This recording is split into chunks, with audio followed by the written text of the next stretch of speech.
pescador do Brasil. Pode começar a beliscar a viola.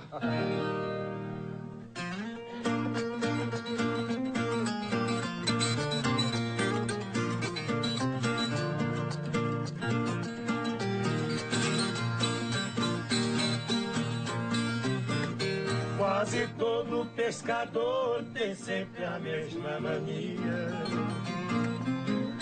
Vive contando mentiras, seja noite ou seja dia. Só querem levar vantagem quando fazem pescaria. Mas o final da história é o balcão da peixaria. Pra pescar com os amigos, certa vez fui convidado. Antes não tivesse ido naquele marco furado. Tinha uns 15 cachaceiros, caboclos do pé inchado. 30 caixas de cerveja, sem contar o destilado.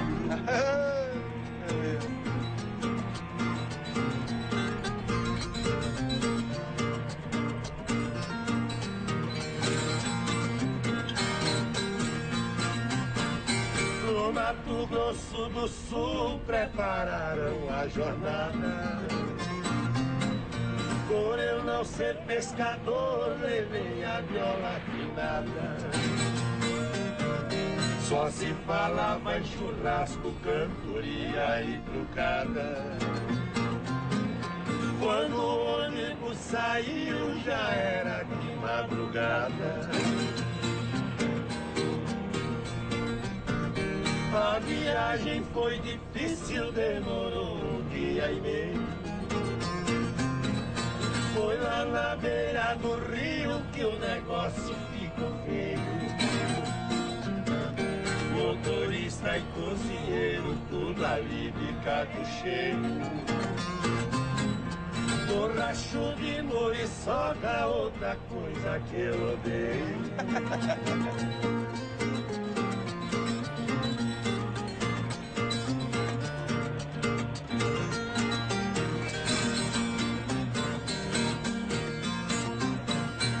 Senti no outro planeta vendo aquela pantomia. O bando de manguaceiros não pescava e nem dormia.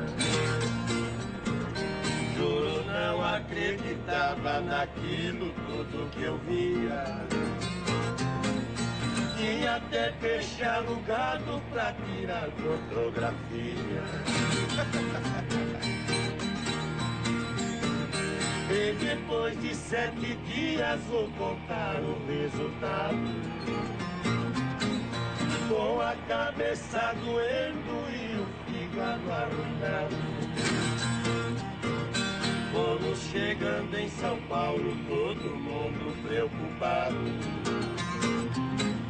Pra levar peixe pra casa, fomos parar no mercado. Pagodão, quantas histórias desse tipo, né?